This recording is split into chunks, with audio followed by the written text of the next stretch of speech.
За сайн байцгаана уу? Эзний ивэл бэлхэм дүүрэн байна уу? За. Оны сүүлчийн эзний өдрийн мөргөл байна. За бас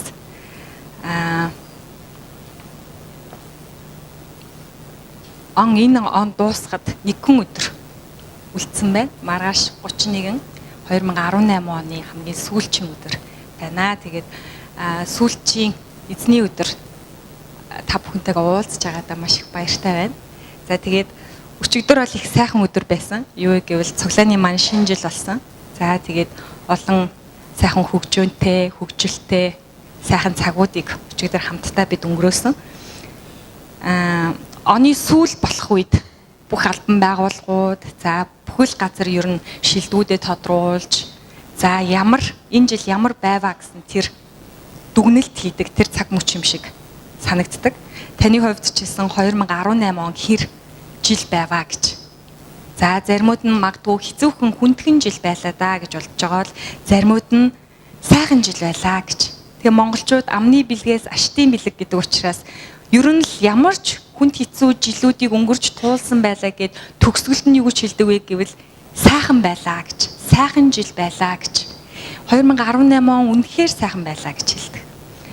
За энэ хэлж байгаатай адилаар таны зүрх сэтгэлд чсэн яг ийм жил байсан гэдэгт итгэж байна. Магадгүй танд хүнд хэцүүхэн жил байсан бол одоо дахиад нэг цаг хугацаа эхэлж байна. Нэг тоолол дахиад эхэлж байна гэж. Тийм болохоор бидэнд өмнө нь алдаж өнгөрүүлсэн, өмнө нь асгаж одоо тавьсан тийм зүйл байгаа бол одоо бид чармаагаад хичээгээд хийх тэр цаг хугацаа биднэрт байна. Тэгээд номлогчийн үгс ном бол Соломон хааны амьдралынхаа төгсгөлийн үеүүдэд бичсэн ном байгаа. Тэгээ би энэ хэсгээр их олон удаа номлож исэн шиг санагдчихээн. Тэгээ та нар ч их олон удаа сонсч исэн шиг санагдчих байгаа. Тэгээ энэ цаг хугацаатай зүйл бодонгууд угаасаа номлогчийн үгсийн 3 дугаар бүлэг дандаа миний санаанд орж ирдэг. Юу гэвэл нэрээ бүх зүйл цаг хугацаатай. Бүх зүйл эхэлдэг боловч төгсдөг. Бид нар уулзсан бол хагацдаг.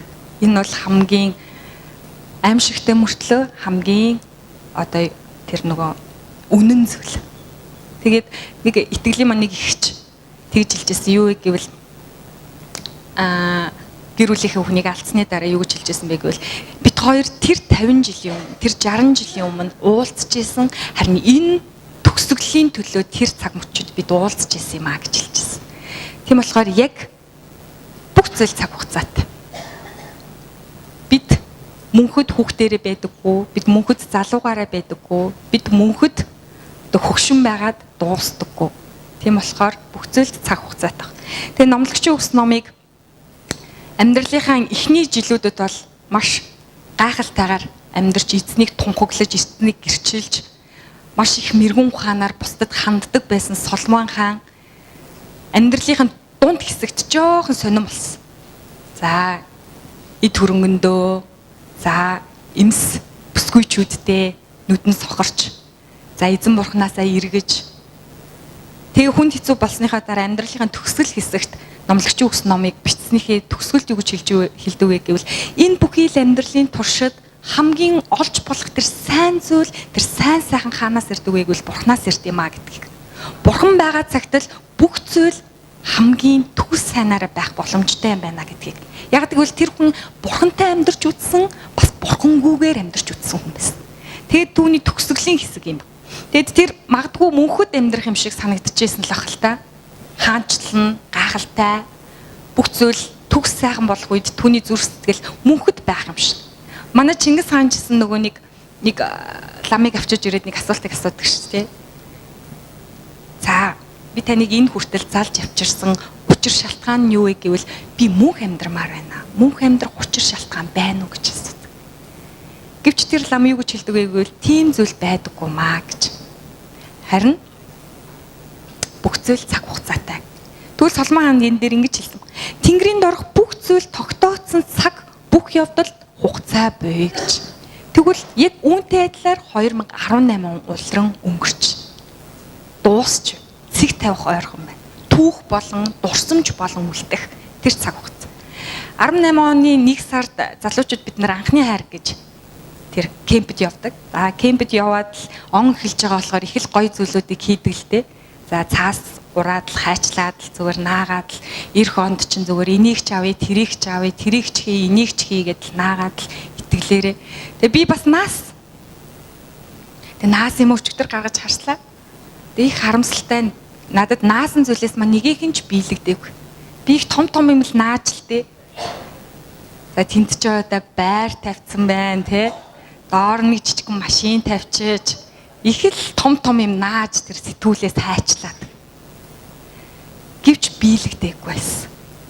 Тэгээ би зүгээр өөртөө нэг дүгнэх зүйл нь юу хийсэн бэ гэвэл чи үүнийхэн төлөө юу хийсэн бэ туулаа гэж асуусан. Чи юу хийв гэж. Гараа тосоо суусан уу? Эсвэл чи хөлсөө туслуулсан уу гэж. Тэгээ магадгүй цаг хугацаатай учраас цаг хугацаанд болох үед тэдгээр зүйлүүд биелэгдэх байх л та. Магадгүй тий. Гэтэ би бас мэдэхгүй. Гэтэ их л сайхан зүйлүүд наасан байлээ. Нэг А4-ийн цаасыг чинь зүгээр урталт нь битүү, хойдолт нь битүү. Тэгэд нөгөөдгөл лимнатардаад ингээд шкафнд өлөгчж. Гэхдээ нэг зүйлд би маш сэтгэл хангалуун байсан.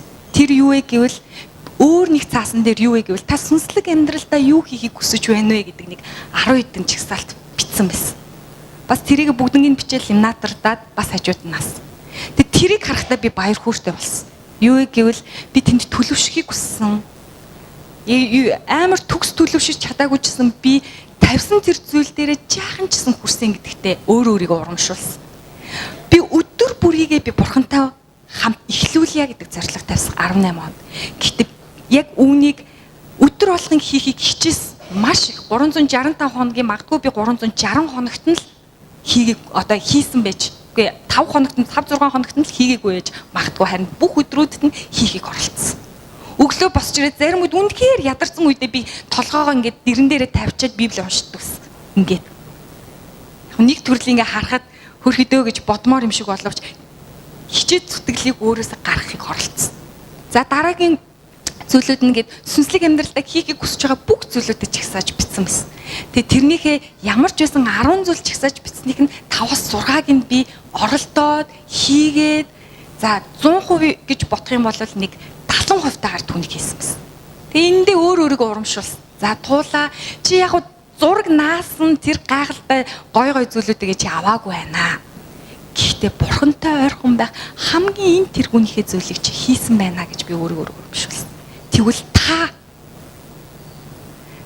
2018 оны туршид ямар зорилгыг тавьсан бэ? Бид нар оны сүүлийн мөргөл хийх үедээ 31-нд дандаа бичүүлдэг нодлон жил пастор хэлжсэн. Тэр цаас чинь биднэрт надад байгаа шүү. Одоо тэрийг надаас аваад хараарай гэж. Яг түүнтэй адилаар дахиад л бичсэн байж магадгүй. Тэгвэл та тэр зорилгодоо хэр хүрсэн бэ? Цаг хугацааны төгсгөл одоо цэг тавихгүй хүрсэн байна. Тэгвэл бид хэрхэн хичээсэн бэ гэж. Бид хэрхэн амьдэрсэн бэ гэж. Нэг өчигдөр баяртай хөөртэй явдал их сайхан байсан гэсэн нэг зүйл надад жоохон сэтгэл дундуурхан байсан нь бид нар энэ номинацуудад нэр дэвшүүлээд за тэднийг шагнасан өчигдөр бол шилдэг эсийн бүлэг тодорсон үйлчлэлээр маш сайн үйлчилсэн нэг нь тодорсон итгэлээр өссөн нэг нь тодорсон харин 2 жил дараал нь нэг тууз өлгөгдөөгүй зүгдээгүй тэр юу вэ гэвэл хувьчилсан сайн мэдээ тараасан хэн байваа гэдэг нодлон жил яг тэр номинацийн хуйлаад би пастор өрөөлөв хийжсэн шаргал өнгөтэй тууз одоо хүртэл байгаа. Өчигдөр тэрэн дээр нэмэгдээд нэг цэнхэр өнгөтэй тууз нэмэгдэн лээ. Тэгвэл бид хийх ёстой зүйлийг хийж гин үү гэж. Та хувьчилсан сайн мэдээгээ хэр тараасан бэ гэж. Ингэж хэлэхдээ би өөрөө ч итсэн. Тэрний дээр аваачиж нөгөө шаргал туузныхаа дээр цэнхэр туузаа тавих үедээ.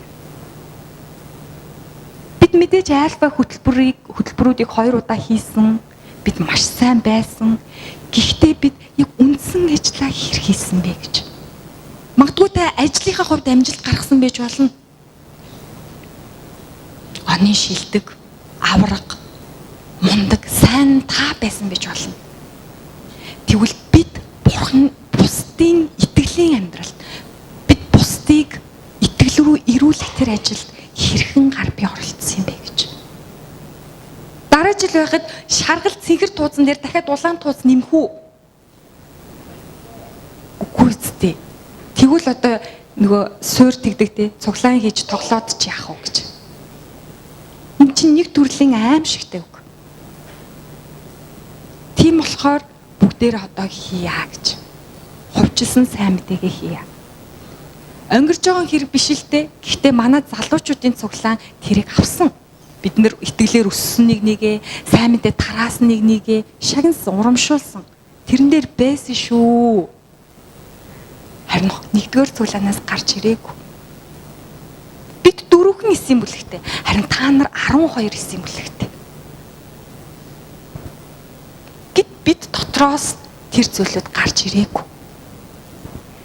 Тэгэхээр дараа жил шаргал цэнхэр тууцан дээр дахиад улаан тууц нэммээргүй байна. Бүгдээрээ хичээцгээе.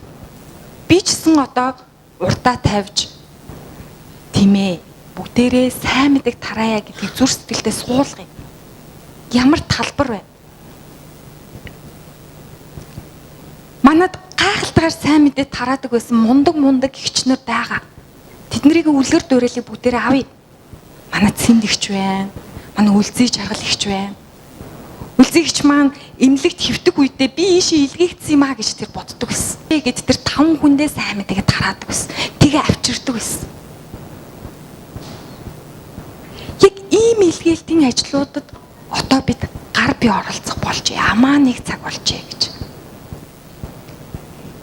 Хэрвээ бид хийхгүй бол цаг хугацаа дахиад төгсгөл тавигдана. Дахиад цаг хугацаа дуусна. Дахиад нэг цаг хугацаа бурхан биднэрт зөвшөөрсөн.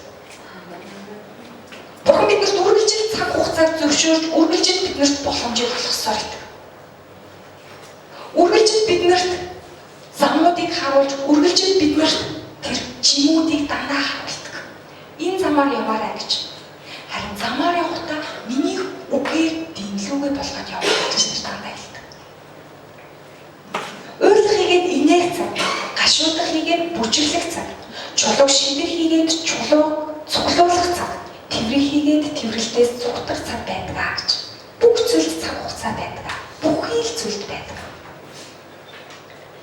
Манай цуглааны хувьд 18 оны онд шинхэн пастортай болсон, шинхэн гэр бүлтэй болсон. Байж болох бүх зүйл манай цуглаанд бий болсон. Гайхалтайгаар бид маш гайхалтай байсан. Энэ цаг хугацаанд биднэрт бурхан зөвшөөрч өгсөн. Дахиад нэг цаг хугацаанд биднэрт өгч 2019. Тэгээ 18 он гарахад надад нэг бодогдчихсэн зүйл нь юу гэвэл би 2008 онд цуглаанд ирж ирсэн. 2008 оны 8 сард цуглаанд ирж ирсэн. Тэгээд цуглаанд ирээд нэг 10 жил болж байна. Тэгээд 2018 он эхлэх үед надад яг нэг тийг санагдчихсан зүйл нь юу гэвэл дахиад бурхан миний амьдрал шинэ нэг 10 жилийг өгч ин доо гэсэн бодол надад төрчихсөн. 2008 он эхлэх үед маш гайхалтайсэн. Би шинэ найзуудтай, шинэ гэр бүлтэй, шинэ итгэлийн ахын дүүстэй, шинэ амьдрал намайг үүдээ нэгэд оруулсан. Тавтай морилоо туулаа гэд. Манай гэр бүлд тавтай морилоо. Тэгээ би Ивэлийн хур гэдэг гэр бүлд ороод өдгөө 10 жил болсон. Тэгээд дахиад шинэ цаг хугацаа эхлүүлж ин даа гэсэн бодол надад төрчих. Энэ шинэ 10 жилийг маш гайхалтайгаар та бүхэнтэйгээ хамтдаа итгэлээс итгэлд өссөн, үйлчлээс үйлчлэлд ахисан, бусдын авралд бид санаа тавьдаг, санаа зовндог тэр нэгэн байхыг маш ихээр хүсэж байна. Гарынхаа хураг болгоомжгүйгээсээ болоод зүсчихсэн. Тэгээ маш их өвдсөн. Тэгээ ингэж өвдөхдөө нэг зүйлийг бодсон нь юу вэ гэвэл эргэтэн гэдэг үгийг. Одоо нөгөө нэг биднийг би эргэтнүүд юм аа гэж хэлээд байгаа шүү дээ. Тэгээ надад ганцхан энэ муу хуруу маань зүсэгдэхэд би бол айгүй хэцүү байдалд орсон. Энэ дөрөөрөө энэ гараараа ажиллахад яг гэвэл энэ ерөөсөө ажиллагаагүй болоход миний бие организмд маш хүн дээр тусаж эхэлсэн. Үсээ угаахад хүртэл амар хэцүү. Ингэж байжгаад ингэж угаахаар нэг болохгүй. Тийм учраас Паул яг оновчтой зүйлээр биднийг Христ итгэгч бид нарыг нэрлсэн байна гэж би бодсон. Бүх зүйлүүд нь Коринт номыг харах юм бол тэгж бүх зүйлүүд нь сонсгол байсан бол яах юм бэ гэж. Бүх зүйлүүд нь хөл байсан бол яах юм бэ гэж. Яг харахад бүгд хөл. Ямар эвгүй байх болоо те. Яг уу тэгэл бүх зүйл нүд нь одоо тэгэл тухаараа дүүрэн нүдтэй те. Эмэгтэйчүүд бол өстой хэцүүтэй ш. Бүгднгийн сормосыг нь будах гэж, бүгднгийн зохиыг нь будах гэж ёо. Юун тэр шинжил. Тэр болгонд чинь сормос наах гэж нэлээл цаг хугацаа зарцуулна. Юун цаг 2-3 цаг. Тийм болохоор яг оновчтойгоор бидний хэлсэн баг. Би биендээ эргэтнүүд юм аа гэж. Тэгээд эргэтэн тус бүр нь өөр үйл ажиллагаатай юм аа гэж. Өнгөрсөн 7 хоногт бас жоох ингэ сэтгэлийг минь өвтгсөн зүйл нь юу вэ гэвэл би маш их өөрийгөө голсон. Яа, тэр тийм бахад би юм байна. Яагаад би тийм зүйлийг хийж чаддгүй юм болоо гэж. Магадгүй би ингэ цэгүүг харчаад ямар гоё гитар тоглолт юм. Би яах гитар тоглож чаддгүй юм болоо. Ийм ахархан бодлоодыг зүгээр ботсон. Гэтэ цэгүүдээ өөрийгөө харьцуулаагүй л дээ. Зүгээр гитартай жишээ бол. Зүгээр яагаад тэр хүн тийм бахад би ийм өгөөмрөөр хайрлаж чаддгүй юм бэ? Тэр хүн тийм бахад би яагаад ингэж чаддгүй юм бэ гэж бодсон чинь Ром номноос Бурхан надад нэг зүйлийг сануулсан. Юу гэвэл тустай эргэтнүүд өөр байд юм аа. Чамайг би өөрөөр ашиглаж байгаа юм аа. Би чамд өөр талаанд төгсөн юм аа. Тэрүнгээр чи надад үйлчлэх болно гэж. Яг түүнтэй адилхан. Бүгдээрээ нүд байгаад нүдний хийдэг зүйлийг бүгд хийдэг болвол хэцүү. Нүдэнд шороо орох үед хэн шороог нь гаргах юм бэ? Уул нь гарын хуруунууд ингээд тууж мохоод гаргах ёстой шүү дээ. Ам байгаа шүд байхгүй бол хэрхэн зажилж хотод руугаа хийх юм бэ?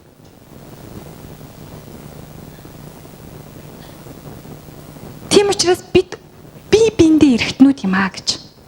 Тийм болохоор эх жилүүдэд би биенийхээ дутууг нөхөж одоо юу гэдүүлээ дундуурыг нь дүүргийа гэж. Хэрвээ та ганцаараа хаанчлын сайн мэдээнд ганцаараа явж чадахгүй бол найзаагаа дагуулад яв. Цаан ч дуугаа штэ. Найз минь хамтдаа явъя. Улаан буудан үр цайчсан хүлээж байна. Хамтдаа яваад хураалтыг хамтдаа хураая. Явъя. Тийм болохоор биднэрт Бурханаас өгсөн шинэ амьдралын эхлэл 2019 он хаяанд ирээд үүдийг минь тогшиж байна. Та урьж оруулахдаа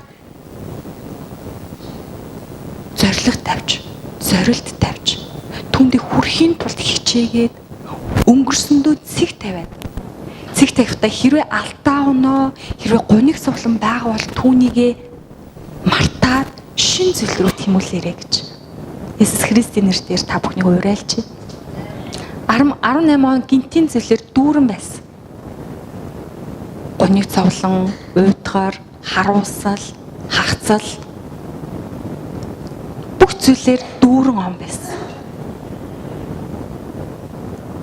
Итгэлийн давлгаа шуурган дундчсан, дайвж гуйсан, нэг унсан, нэг боссон тийм жилээс. Алдаа нэх байсан уу, оноо нэх байсан уу та өөрөө түүнийхээ хариу гаргаж дүгнэлтийг тавьж цэг тавина. Гэхдээ танд Бурхан дахиад нэг шин зүйлийг, шин тэр амьдралыг бэлгэлж байгаа учраас өмнөхөө хойдгоо мартаад урдх өдөө тэмүүлъя гэж. Паул хэлсэн ш. Би нэг л зүйлийг чаддсан юм аа. Тэр минь артгаа мартаад би урагшаага тэмүүлэнгүүт юм аа гэж. Би урагшаа урдах зорилгоо харж, тэмүүллийг харж, Бурхныг харж, урагшлан тэмүүлд юм аа гэж. Тийм болохоор яг энэ цаг мөчид бүх зүйл цаг хугацаатай. Бид дахиад нэг жилийг үдэж өнгөрүүлсэн байна хамтдаа. Хамтдаа маш олон зүйлсийг хийж бүтээсэн. Дахиад хийж бүтээх он жилүүд ч гэсэн биднэрт байна. Нэг бодлын төгсгөл юм шиг харагдаж байгаа боловч эхлэл байна. Тийм болохоор хамтдаа бүгдээрээ 2019 оныгоо баяр хөөртэйгээр зорилттойгоор гэхдээ хамгийн гол нь зорилт гэж бодонгууд та дараа жил байгууллагынхаа авраг болондоо гэсэн зорилгыг бус. Харин итгэлийнхээ амьдралд юу хийх вэ гэдэг зорилгыг тавиарай гэж хүсэж байна. Над чиг хүссэн болсон болоогүй баахан зурагт ном битгий хачилж наагаарай. Харин бодоод залбираад хамгийн гол нь сүнслэг мөнхийн зүйлтэй цаг зарцуулаарай. Энэ дэлхийд байгаа бүх зүйлийг цаг хугацаатай гэж бурхан хэлсэн.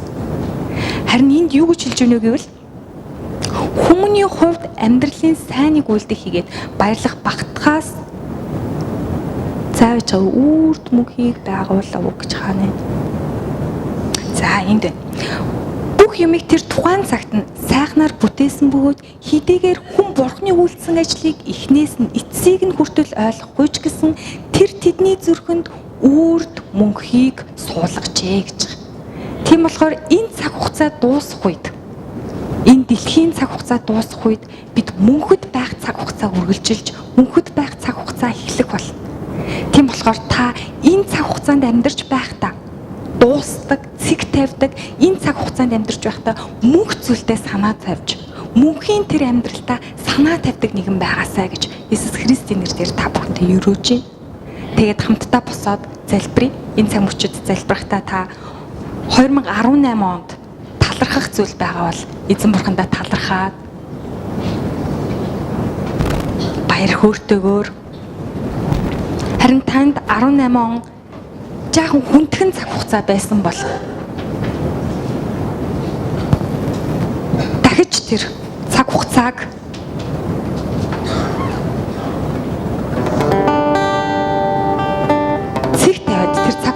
цэг тавиад харин урагшилж эзэнтэй хамтдаа алхах энэ гайхалтай 2019 оны өгсөнд талархан залбираасаа гэж хүсэж байна. Таны би 19 онд итгэлийн амьдралаа итгэлээр өсч бурхнаас зуурч төлөвшөлтөнд хүрсэн байгаасаа зорилгоо болгоосоо гэж би хүсэж байна.